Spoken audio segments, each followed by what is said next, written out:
how we make the ammo for the Shepard Sling in here is you take, what I do anyway, because we should be using rocks or pieces of metal. You know what I saw somebody do? He got rebar. He cut the rebar in sections like this and he sharpened the tips of them.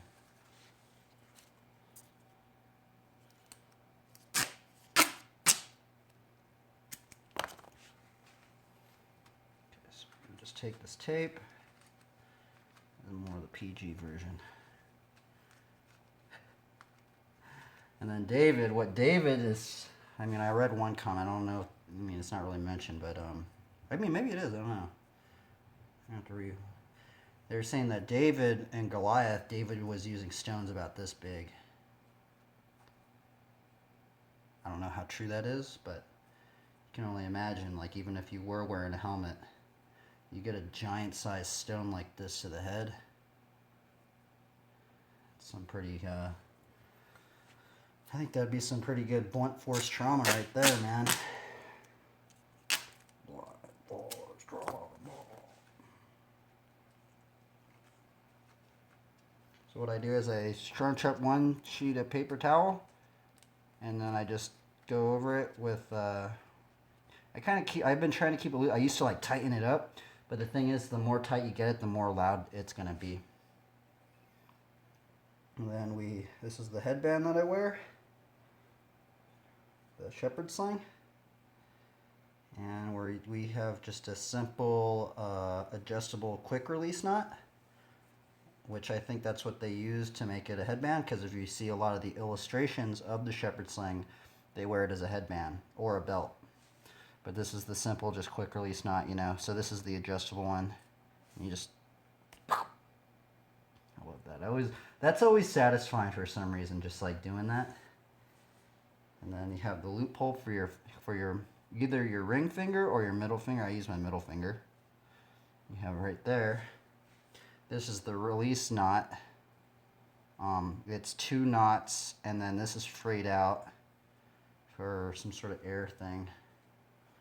And this is made out of one piece of paracord, 2 lengths of your own body.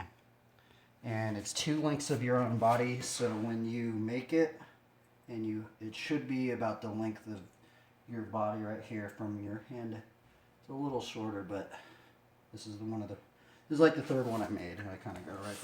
And then how you do these knots right here,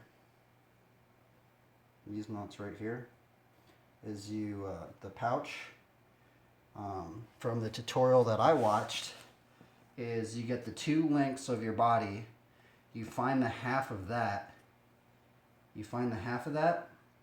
and you do 4 or 3 things this size on one side and then 4 on this side.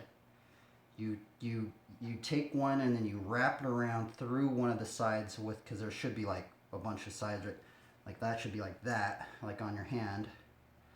You take that, you wrap that around, you do a simple knot right there. You flip it over, you do the same knot, and then that's how you get the pouch, the split pouch. And the thing about the pouch is you also can, some people do weave string in between this to make it like a legitimate other pouch. But also it works without having to have it. It works with just even having those just split. Sometimes there's even one where it's just a split. There's like just one split. It's just a 2 thing right there, and the stone still fits in there. And that's how it goes in right there. And I've been practicing this. Let's see how close we're gonna get. I'm gonna push this over here a little bit.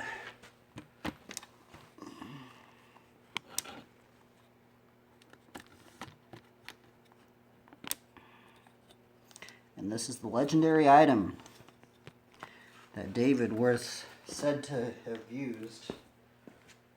You know, it's kind of weird. Out of all like the churches, I even went to Bible study camp and stuff, and when I was a little kid, none of us ever learned. They never got us to make one of these things. That's why I started making one, and I'm like, You know, you always see it in the pictures and stuff, and it's like, you know what, I'm gonna make one. I started making one. I started looking it up. It's actually a pretty crazy weapon, actually, tool. Go in. I'm using, so there's this guy, Practical Paracord. I'm kind of doing his style. He does kind of like a helicopter, kind of mid-sector helicopter. And the Balearic style is like underhand, so it's like Balearic styles like this. Like, which I probably should be learning it that way because some people say the Balearic style, the Balearics are the best Shepard slingers out there, so. This one I made it a little bit bigger. I didn't scrunch it up that much, so. And it's even hard just to hit the paper plate. Like, it's like really rare to even for me to hit the paper plate. That's pretty close though, right there. So it's a Shepard Sling Practice 101 prototype 777.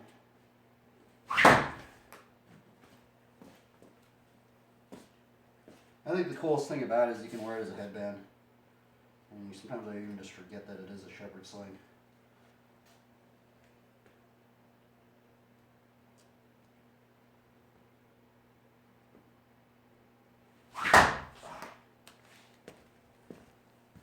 Yeah, I haven't actually been practicing this thing. I kind of got a little disheartened. It's so hard to get good at.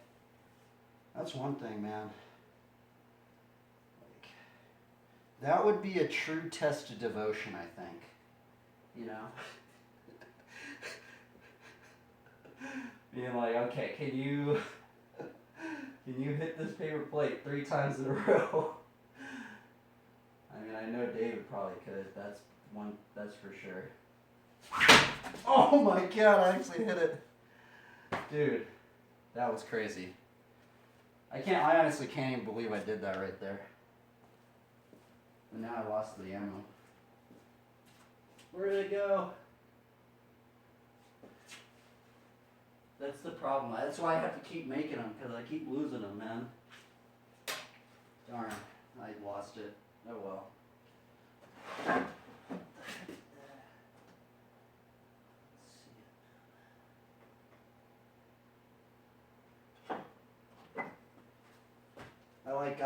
So that's the thing is when you shoot it, you have to really like, dude, it literally like disappeared into the ether. Oh wait, here it is. No, wait, here's a different one. Here's another one I was using. That was crazy. I can't believe I actually hit it.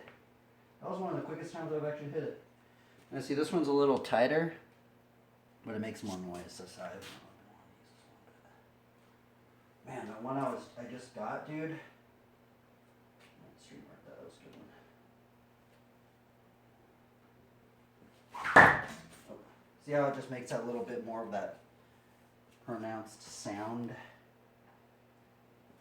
So, and that is the Shepard Sling. I've been kind of wanting to learn how to use it on the bike. It's kind of hard. I had a littler Shepard Sling and you could do it on the bicycle. I've been trying to figure out how do you do it on the bike. So from the documentaries that I've watched, there's actually people saying that they used to do it behind shields. So, say this wheel was a shield. There's people saying that they actually used to do it behind shields like this.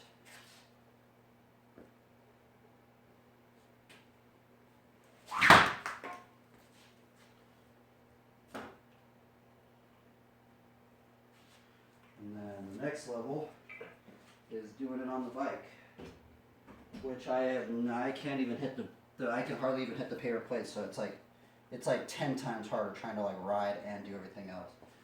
This.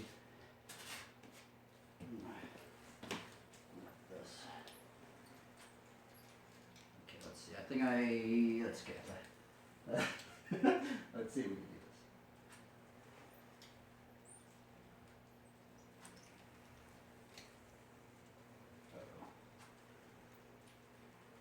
this. Oh, I might go in the wrong way. Maybe it's not.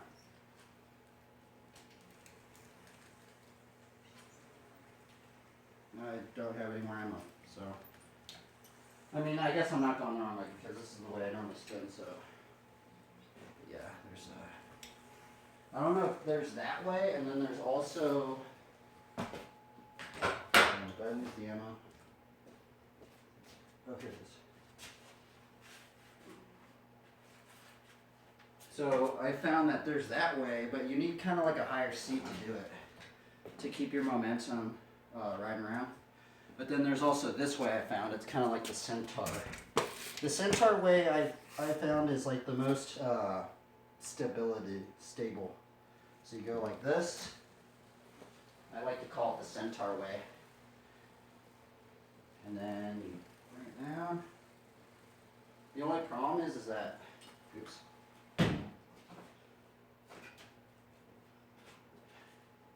It's hard to like keep it moving while you're doing it.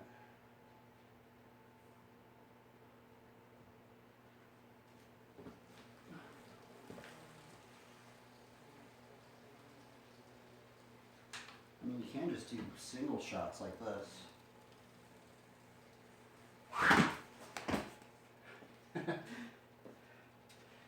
Maybe riding it's actually better. I don't know about the only problem with like the centaur style is like you kind of can't. I mean, if you built up speed, it's like it feels more stable. Like when you're doing it this way, you know, like it feels more stable like this. The only problem, I guess, no, this is how you get speed. You just go like this. Oh yeah, that's what you do. We got that.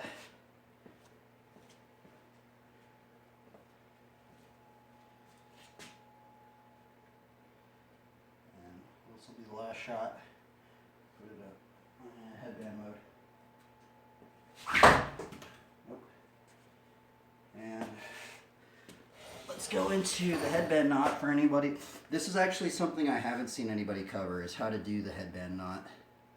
So you have two sides. You have one side for the finger where it holds, and then the release knot right there. I found doing it on the side where you put your finger right there. So what you do is you get the string like this. You put this part like that, so it's just one simple loop thing right there, like that. You make another loop, you go around the string like that, you go around it. With that like that, you go over it, and then through it, you go over and then through this hole underneath it. You want to go like that. And push the knot through the hole, and then you taut it. Did I get it right? Okay. Taut it.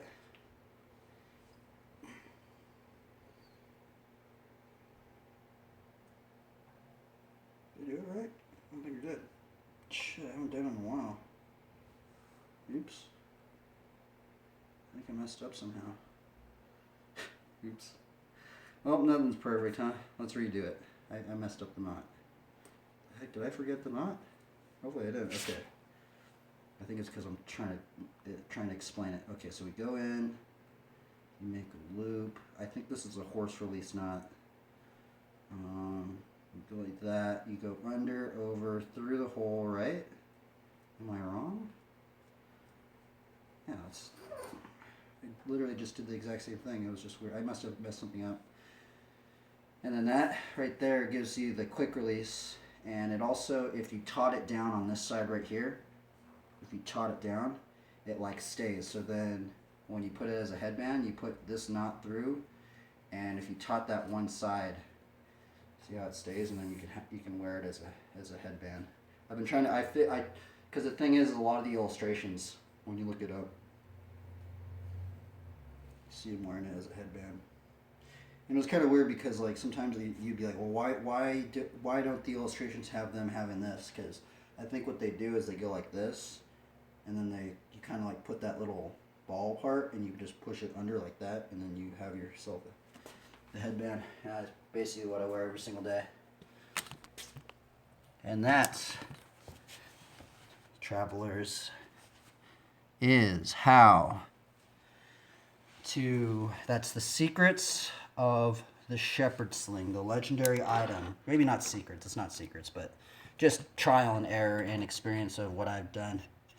And if you're a believer, maybe a pastor or something, or you want something, or if you're just curious, it's a good way to get moving and do something that David did. And in scripture it does say, like, David was said to be a man after God's own heart, and so maybe God got him to taught him how to use the Shepherd Sling, and so I feel like there's something very powerful with it. Like, there's something very, like, I don't know, there's something like mysterious about it, I think. And so go out there and try it for yourself. It's really cool. It's really hard. It takes some devotion. I'm just gonna say that right off the bat. Especially, I mean, here's some other lore of the Shepherd Sling. So from what I've been told, is that people can even take out big game. I don't know how big of game, but if you hit them in the head, like imagine if you sling the rock like this and you hit. I don't know if that would take something. I mean, maybe. I guess if you really like shattered their skull with the rock this big, you probably could take out some big game. But it was used to herd animals, so you could herd sheep. So say like your sheep are like going over there. All you have to do, if you watch 1, 2, 3 Home Free, he's kind of like a real life shepherd.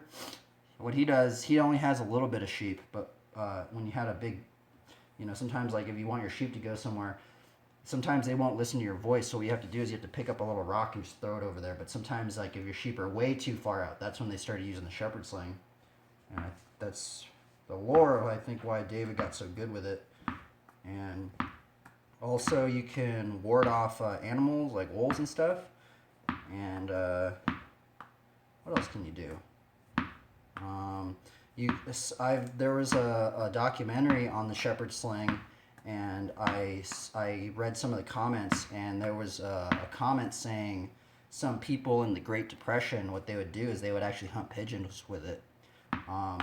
There's even like a buckshot one where I saw they use there's actually one I saw, it was a Shepherd Sling, and they got like the tip of the bottle right here, and they cut it out, and they fashioned it somehow, so they made like a shotgun Shepherd Sling, and you put a bunch of little stones in there, and then like it was like cut like that, and then like the rope would go out like that, because if you put a bunch of stones in it doesn't really work that good.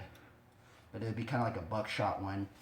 And yeah, the comment was saying, like in the Great Depression when food was scarce, they would actually go out and hunt small game and stuff like that. And but the thing is if you were that accurate, like I only hit that plate once today, like, so you can only imagine, like,